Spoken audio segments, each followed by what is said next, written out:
അച്ഛന്റെ ഈ തീരുമാനം അറിഞ്ഞ് അപ്പുവിന്റെ അമ്മയുടെ പ്രതികരണം എന്തായിരുന്നു? അത് നിർത്താൻ. എന്താ സർ, എന്തു പറ്റി? ആരാ നിങ്ങള്? ആര് പറഞ്ഞിട്ടാ നിങ്ങൾ ഇവിടെ വന്നത്? ടെൽ മീ, ആരോട് ചോദിച്ചിട്ടാ നിങ്ങൾ ഈ തോന്നിയാസം ഇവിടെ കാണിക്കുന്നത്?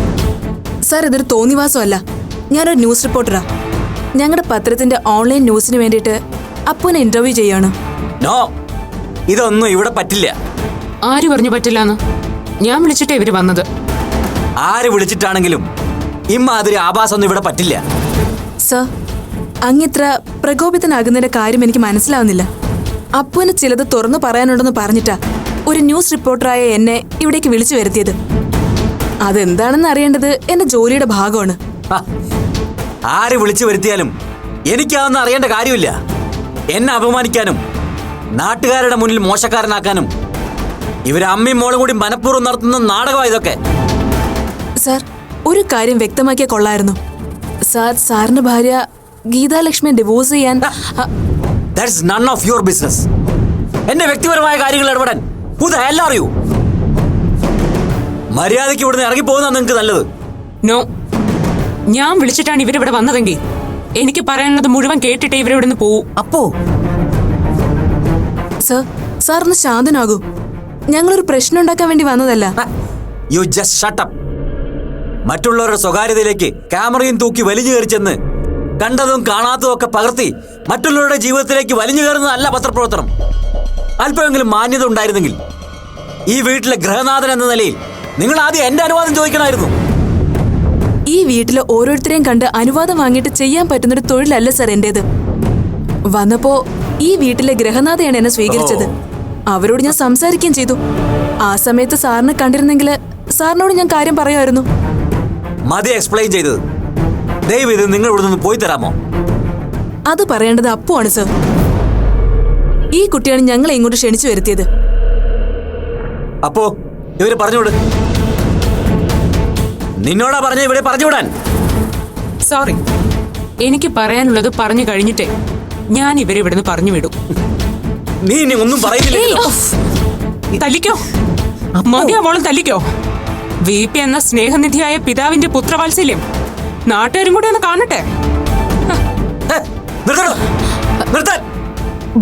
കട്ട് ചെയ്തേക്ക്. ചെയ്യാവുന്ന എല്ലാം നീ ചെയ്തോ. പക്ഷെ ക്ഷമയ്ക്കൊരു പരിധിയുണ്ട്. അത് നീ എപ്പോഴേ കടന്നു കഴിഞ്ഞു. ഇനിയും ഇത് തുടരാനാണ് അമ്മയുടെ മോളുടെ ഉദ്ദേശമെങ്കിൽ ഇനി നിങ്ങൾക്ക് കിട്ടാൻ പോകുന്നതേ ഒരു കൂട്ടക്കൊലയുടെ ദൃശ്യങ്ങളായിരിക്കും. അത് ഓർമ്മ വേണം രണ്ടാൾക്കും. എന്നെ കൂടുതൽ ഭ്രാന്ത് പിടിപ്പിക്കരുത്. വയ്ക്കോ, പോവാൻ പറഞ്ഞില്ലേ? അപ്പൊ മതിയാക്ക്, പറഞ്ഞു വിടവരെ. പ്രതിഭ, സോറി, നമുക്ക് പിന്നീട് ഒരിക്കലാവാം. It's okay, no problem. Balu, വാ.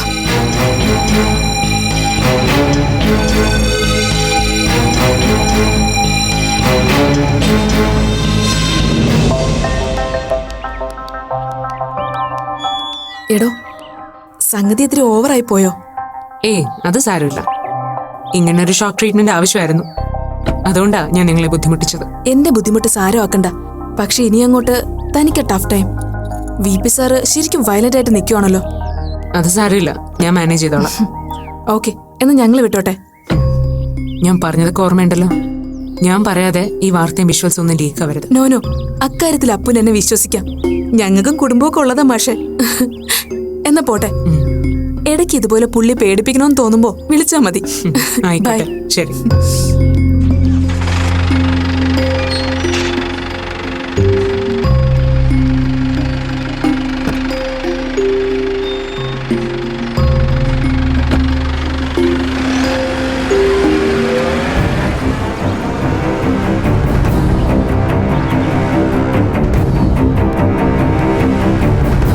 ഒന്ന് നിൽക്കണം.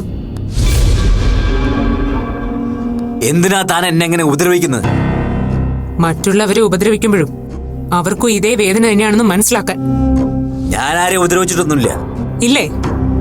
എന്റെ മുഖത്ത് നോക്കി ഒരിക്കൽ കൂടി നിങ്ങൾക്ക് അങ്ങനെ പറയാമോ? ഈ പാവ സ്ത്രീയുടെ മുഖത്ത് നോക്കി പറയാമോ നിങ്ങൾ ഇവരെ ഉപദ്രവിച്ചില്ലെന്ന്? പറയാൻ പറ്റുമോ? ദേഹത്തേൽപ്പിച്ച ഉപദ്രവത്തെ കുറിച്ചല്ല ഞാൻ പറഞ്ഞത്. അതിലും ഭീകരമായ നിങ്ങൾ ഈ സ്ത്രീയുടെ മനസ്സ് കൊത്തിപ്പറിച്ചത്. എന്ത് തെറ്റ് ചെയ്തിട്ടാ നിങ്ങൾ എന്റെ അമ്മയെ ബന്ധം ഒഴിയുന്നത്? എന്ത് തെറ്റ് ചെയ്തിട്ടാ എന്റെ അമ്മയെ ഭ്രാന്തിയാക്കി കോടതിയിൽ പ്രസന്റ് ചെയ്യാൻ പോകുന്നേ? നിങ്ങളുടെ ഭാര്യയായ തെറ്റിനോ? നിങ്ങളുടെ കുഞ്ഞിനെ പ്രസവിച്ച തെറ്റിനോ? രാവിലെ ഉണരുമ്പോ മുതല് ഉറങ്ങുന്നിടം വരെ നിങ്ങൾക്ക് വെച്ച് വിളമ്പാനും തുണി അലക്കാനും എച്ചിൽ പാത്രം കഴുകാനും മാത്രം ഈ ജന്മം മുഴുവൻ എരിഞ്ഞു തീർത്തതിനോ? പറ, എന്തിനു വേണ്ടിയാ നിങ്ങൾ ഇവരെ ഉപേക്ഷിക്കാൻ നോക്കുന്നേ? എന്റെ അമ്മയെ ഭ്രാന്തിയാക്കാൻ നിങ്ങൾ എന്തൊക്കെയോ മൊബൈലിൽ റെക്കോർഡ് ചെയ്ത് സൂക്ഷിച്ചിട്ടുണ്ടെന്ന് വീമ്പ് പറഞ്ഞല്ലോ. ഇപ്പൊ കണ്ടില്ലേ, ഞാനും കുറച്ച് ഷൂട്ട് ചെയ്ത് വെച്ചിട്ടുണ്ട്. അത് കണ്ടിട്ട് കോടതി തീരുമാനിക്കട്ടെ ആർക്കാണ് ഭ്രാന്തെന്ന്. അപ്പോ മതിയാകാരാ ഞാൻ നിന്നോട് പറഞ്ഞത്. ഇനി എന്റെ പേരും പറഞ്ഞ് അച്ഛനും നീയും കൂടെ തമ്മി തല്ലിച്ചാകുന്നത് കാണാൻ എനിക്ക് വയ്യ. പ്ലീസ് ഒന്ന് നിർത്തി നീ. എന്നെ നിങ്ങൾക്ക് ഉപേക്ഷിക്കാം, പക്ഷേ എന്റെ പേരും പറഞ്ഞ് എന്റെ അമ്മയെ ഉപേക്ഷിക്കാൻ ഞാൻ ജീവിച്ചിരിക്കുന്നിടത്തോളം കാലം നിങ്ങളെ ഞാൻ അനുവദിക്കില്ല. ഇത് അപ്പുവിന്റെ വാക്കാ, ഓർമ്മയിരിക്കട്ടെ.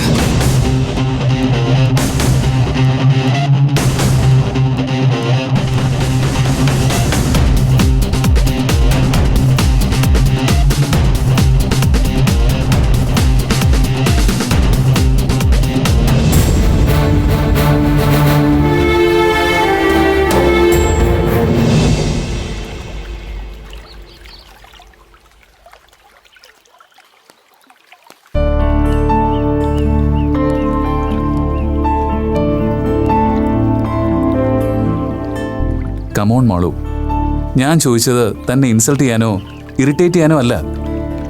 സത്യമായിട്ടും തൻ്റെ യഥാർത്ഥ പ്രശ്നം എന്താണെന്ന് എനിക്ക് മനസ്സിലാവാഞ്ഞിട്ട് തന്നെയാ. പറ, ആക്ച്വലി എന്താ തൻ്റെ പ്രശ്നം? കല്യാണത്തിന് പങ്കെടുക്കാതെ മുത്തശ്ശി പിണങ്ങിപ്പോയതാണോ?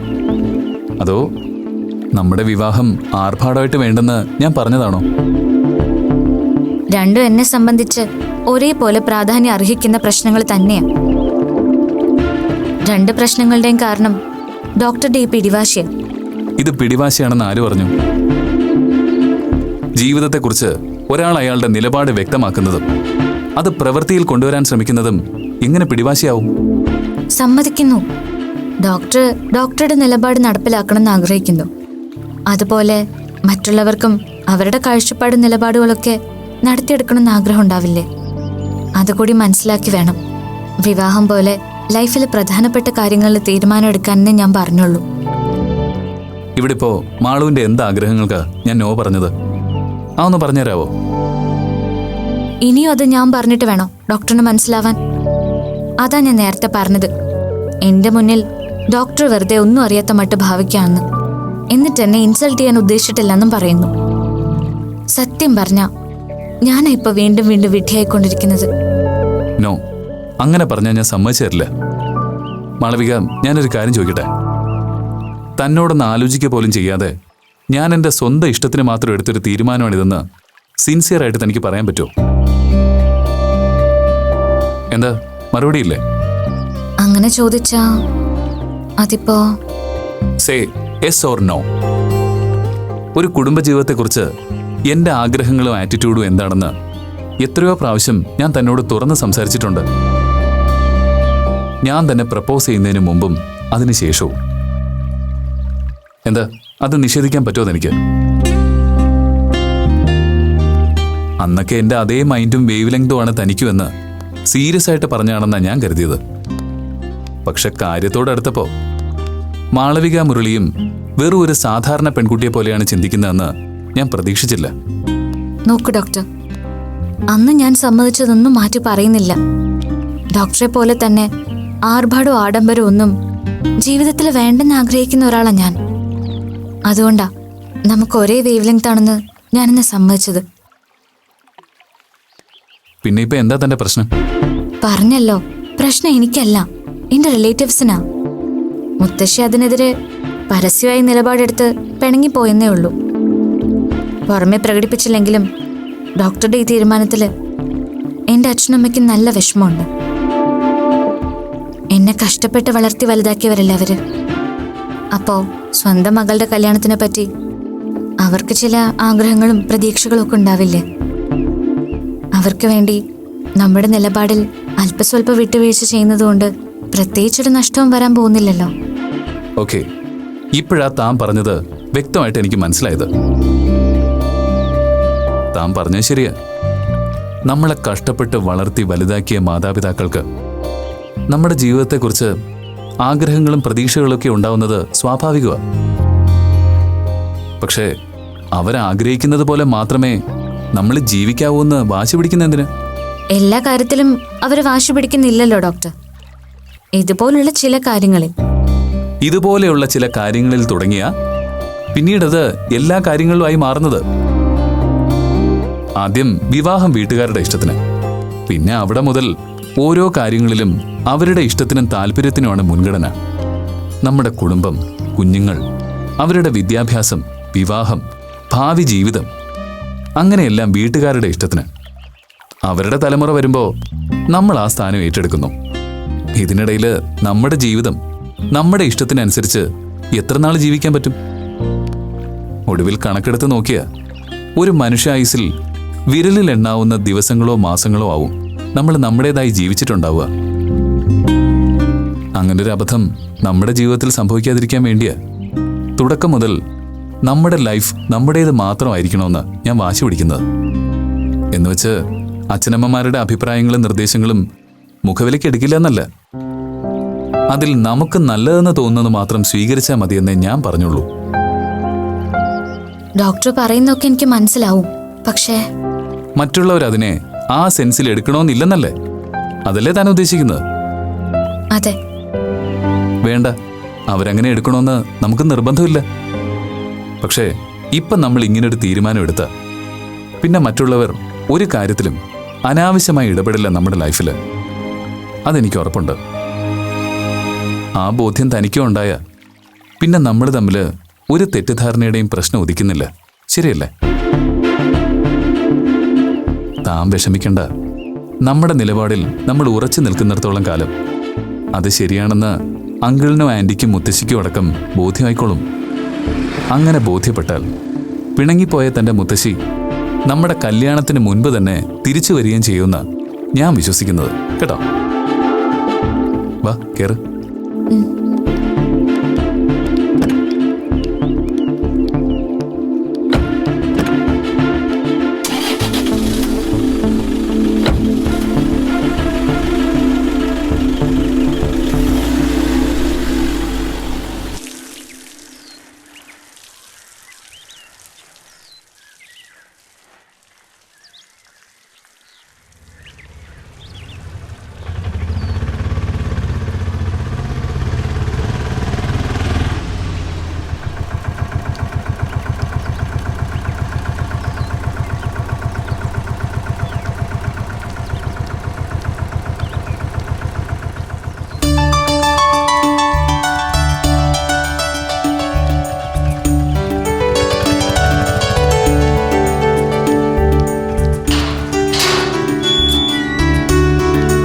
ഗീത നല്ല തിരക്കിലാണല്ലോ.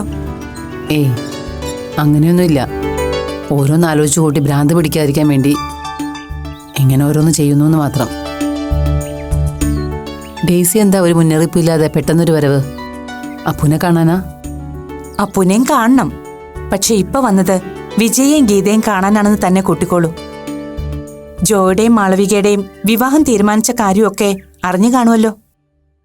അതിന് നിങ്ങളെ രണ്ടുപേരെയും ക്ഷണിക്കാനാണ് ഞാൻ വന്നത്. ഓ, ഞാനത് ഓർത്തില്ല. 12-നല്ലേ? ഞാനത് അറിഞ്ഞു. ഇനി അധിക ദിവസമില്ലല്ലോ. ഇല്ല, പക്ഷേ അധികം ആളും ആർഭാടമൊന്നും ഇല്ലാത്തതുകൊണ്ട് അതിന്റെ ടെൻഷനൊന്നും ഇല്ല കേട്ടോ. അതും അപ്പു പറയുന്നത് കേട്ടു. എല്ലാം സിമ്പിളായിട്ട് മതിയെന്ന് ജോബിൻ തീരുമാനിച്ചു അല്ലേ? ഒരു കണക്കിന് അത് നന്നായി ഡെയ്സി. വെറുതെ എന്തിനാ ആർഭാടം കാണിച്ച് ആൾക്കാരിങ്ങനെ കാശ് ദൂർത്തെടുക്കണമെന്ന് ഞാൻ ആലോചിക്കാറുണ്ട്. ഇക്കാര്യത്തിൽ ഞാനും ജോബിന്റെ പക്ഷത്താ. കാര്യമൊക്കെ ശരി തന്നെയാ ഗീത. പക്ഷേ നമ്മളെയൊക്കെ പോലെ ചിന്തിക്കുന്നവർ എത്ര പേരുണ്ടാവും? കടം വാങ്ങിയും ലോൺ എടുത്തും മക്കളുടെ കല്യാണം നടത്തി ബാധ്യത കയറി പെരുവഴിയിലായ എത്രയോ പേരുടെ അനുഭവം നമ്മുടെ മുമ്പിലുണ്ട്. എന്നാലും അതുകൊണ്ടൊന്നും പഠിക്കില്ലല്ലോ ആൾക്കാര്. കല്യാണം ഇത്ര സിമ്പിളായിട്ട് നടത്താൻ മാളവികയുടെ വീട്ടുകാരെ നന്നായി പ്രഷർ ചെയ്യേണ്ടി വന്നു ജോയ്ക്ക്. എനിക്ക് തോന്നി അവളുടെ കല്യാണം മുരളിയുടെ അശ്വതിയുടെ മനസ്സിൽ ഇങ്ങനെയൊന്നും ആയിരുന്നില്ല. നാടൊട്ടൊക്കെ ക്ഷണിച്ച് ഒരാഘോഷമാക്കണമെന്നായിരുന്നു അവരുടെ മനസ്സിൽ. അതിന് അവരെ തെറ്റു പറയാൻ പറ്റില്ലല്ലോ. മാളു ഒറ്റ മോളല്ലേ. മുരളിയും അശ്വതിയും ഒക്കെ കൺവീൻസ് ചെയ്യിച്ചെടുക്കാൻ ജോയ്ക്ക് പിന്നെ എളുപ്പം കഴിഞ്ഞു. ആ ഇന്ദിരാമയൊന്നും മെരുക്കിയെടുക്കാൻ അവന് കുറെ പണിപ്പെടേണ്ടി വന്നു. ഇപ്പോഴും അവര് പൂർണ്ണ മനസ്സോടെയൊന്നും അല്ല ഇതിനെ സഹകരിക്കുന്നത്. പോട്ടെ, ഇനി അതൊന്നും കാര്യാക്കണ്ട. ഇന്ദിരാമയൊക്കെ പഴയ ചിന്താഗതിക്കാരല്ലേ. ഈ കല്യാണത്തിന് അവർ സമ്മതിച്ചത് തന്നെ വലിയ കാര്യമാണെന്ന് കൂട്ടിയാൽ മതി. അതെ, എന്നെ ഇങ്ങനെ വെയിലത്ത് നിർത്തി സംസാരിച്ച് പറഞ്ഞുവിടാനാണോ ഉദ്ദേശം? എനിക്കൊരു കപ്പ് കോഫി വേണം. സോറി, പെട്ടെന്ന് ഡേസിയെ കണ്ട ആവേശത്തില് ഞാൻ മറന്നു. വാ.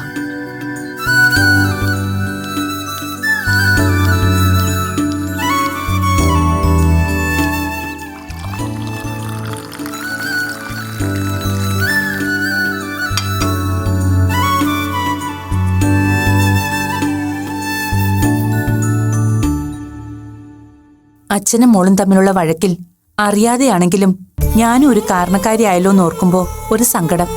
ഓ, ആ ജേർണലിസ്റ്റിന്റെ കാര്യമാണോ ഡേസി ഉദ്ദേശിക്കുന്നത്? എങ്കിലത് വിട്ടേക്ക്. അതിൽ ആർക്കും ഒരു റോളും ഇല്ല. VP മനഃപൂർവ്വം ഇറിറ്റേറ്റ് ചെയ്യാൻ വേണ്ടി തന്നെയാ അപ്പു രണ്ടാമതും ആ കുട്ടിയെ വിളിച്ച് വരുത്തിയത്. എനിക്കെതിരെ VP കോടതിയിൽ ഡിവോഴ്സ് പെറ്റീഷൻ ഫയൽ ചെയ്തതും ഡിവോഴ്സ് അനുവദിച്ച് കിട്ടാൻ ഞാൻ മനോരോഗിയാണെന്ന് കാരണം പറഞ്ഞതുമൊക്കെ അവൾ അത്രമാത്രം ദേഷ്യം പിടിപ്പിച്ചിരുന്നു. അതിന് പകവീട്ടാനായിരുന്നു ആ ഇന്റർവ്യൂ നാടകം. VP അതിൽ ശരിക്കും പെട്ടുപോവുകയും ചെയ്തു. ഗീത, എങ്ങനെയാ നിനക്കിതൊക്കെ ഫേസ് ചെയ്യാനുള്ള ധൈര്യം കിട്ടുന്നത്? ജീവിതത്തിലെ പ്രതിസന്ധി ഘട്ടങ്ങൾ ഒരുപാട് തരണം ചെയ്തിട്ടുള്ള ആളാ ഞാൻ. എന്നിട്ടും ഇതൊക്കെ കേൾക്കുമ്പോ ആകെ പകച്ചു പോവുക ഞാൻ. ഇത്രയും പരസ്പര ധാരണയോടും സ്നേഹത്തോടും കഴിഞ്ഞൊരു അന്തരീക്ഷം പെട്ടെന്നിങ്ങനെ കലങ്ങി മറിഞ്ഞിട്ടും പിടിച്ചു നിൽക്കാൻ പരമാവധി ശ്രമിക്കുന്നുണ്ടല്ലോ ഗീത. അതൊരു വലിയ കാര്യം തന്നെയാ. പകയും പരിഭ്രമവും ഒക്കെ എനിക്കും ഉണ്ട് ഡേസി. പക്ഷേ ഇപ്പൊ എന്ത് നേരിടാനുള്ള ധൈര്യം എവിടെ നിന്നൊക്കെയോ മനസ്സിന് കിട്ടിയിട്ടുണ്ട്. ആകെ നനഞ്ഞാൽ കുളിരില്ലെന്ന് പറയും പോലെയാ ഇപ്പോഴത്തെ എൻ്റെ അവസ്ഥ. VPക്കും അപ്പുവിനിടയിൽ പിടിച്ചു നിൽക്കാൻ ഞാൻ പരമാവധി ശ്രമിക്കുന്നുണ്ട് ഡേസി. വേണം, ഗീതയ്ക്ക് മാത്രമേ അതിന് കഴിയൂ. ഭാര്യയുമായുള്ള ബന്ധം ഒഴിഞ്ഞാൽ എല്ലാ പ്രശ്നങ്ങൾക്കും എളുപ്പ വഴിയിൽ ഒരു പരിഹാരമാവുമെന്ന് വിചാരിക്കുന്ന വിജയെ ആ മൂഢസ്വർഗത്തിൽ നിന്ന് തിരികെ കൊണ്ടുവരാൻ അപ്പു നടത്തുന്ന ഈ ശ്രമങ്ങൾ നല്ലതാ. പക്ഷേ അതൊരു തീക്കളിയിലേക്കാ പോകുന്നതെന്ന് ഗീത പറഞ്ഞപ്പോൾ എനിക്കും തോന്നുന്നുണ്ട്. രണ്ടുപേർക്കുമിടയിലെ ശത്രുത വല്ലാതെ വളർന്നാൽ പിന്നൊരു തിരിച്ചുവരവ് പ്രയാസമായിരിക്കും. അങ്ങനെ ഒരു തിരിച്ചുവരവിന്റെ സാധ്യതയൊന്നും ഞാൻ കാണുന്നില്ല ഡേസി. അവർ രണ്ടുപേരും തമ്മിൽ അത്രയ്ക്ക് വെറുത്തു കഴിഞ്ഞിരിക്കുന്നു. അപ്പുനെയും കൊണ്ട് എങ്ങോട്ടെങ്കിലും മാറിക്കൊടുക്കാന്ന് വെച്ചാൽ അപ്പു ഒട്ട് അതിന് തയ്യാറാവുന്നുമില്ല. അങ്ങനെ ഒഴിഞ്ഞുകൊടുത്ത് വിജയുടെ സ്വസ്ഥത വീണ്ടെടുക്കാനാണെങ്കിൽ വിജയ്ക്കും അതേപ്പറ്റി ആലോചിക്കാവുന്നല്ലേ ഉള്ളൂ. ഞാൻ മനസ്സിലാക്കിയെടുത്തോളം അയാൾക്കങ്ങനെ നിന്നെ അപ്പുനെ ഇട്ടെറിഞ്ഞു പോണോന്നില്ല. വിജയെ ആകെ വിളറി പിടിപ്പിക്കുന്നത് അപ്പുന്റെ ഈ തീരുമാനം മാത്രമാ. അത് അവളെ കൊണ്ട് തിരുത്തിക്കാൻ അവസാന അടവും പ്രയോഗിക്കുകയാണ് അയാള്. രണ്ടുപേരും അവരവരുടെ ലക്ഷ്യത്തിനു വേണ്ടി തുനിഞ്ഞിറങ്ങുമ്പോ മത്സരം ഒന്ന് കടുക്കണമല്ലോ. അതാ ഇവിടെയും സംഭവിച്ചുകൊണ്ടിരിക്കുന്നത്. മത്സരത്തിൽ ആരെങ്കിലും ഒരാളെ ജയിക്കുമെന്ന് എനിക്കറിയാം. ആര് ജയിച്ചാലും തോറ്റാലും നഷ്ടം എനിക്ക് തന്നെ ആയിരിക്കുമല്ലോ ഡേസി. ആർക്കു വേണ്ടിയാണ് ഞാൻ പ്രാർത്ഥിക്കേണ്ടത്? ഇക്കാലം അത്രയും എന്നെ സ്നേഹിക്കുകയും സംരക്ഷിക്കുകയും ചെയ്ത ഭർത്താവിന് വേണ്ടിയോ, അതോ ഞാൻ നൊന്തുപേറ്റ എൻ്റെ മകൾക്ക് വേണ്ടിയോ? എനിക്കറിയില്ല, എനിക്കൊന്നും അറിയില്ല. ഗീത, താനിങ്ങനെ അപ്സെറ്റ് ആകല്ലേ. ഇത്രയൊക്കെ നീ പിടിച്ചു നിന്നില്ലേ? ഇനിയും നിനക്കതിന് കഴിയണം. സോറി, എൻ്റെ സങ്കടം പറഞ്ഞ് ഞാൻ ഡേസിയുടെ മൂട് കൂടി കളഞ്ഞുവല്ലേ. കുറച്ച് നാളുകൂടി മനസ്സിലിങ്ങനെ വീർപ്പ് മുട്ടി കിടന്നതൊക്കെ പറഞ്ഞു തീർക്കുന്നൊരു ആവേശത്തിൽ പിടിവിട്ടി പോയതാ ഞാൻ. സോറി.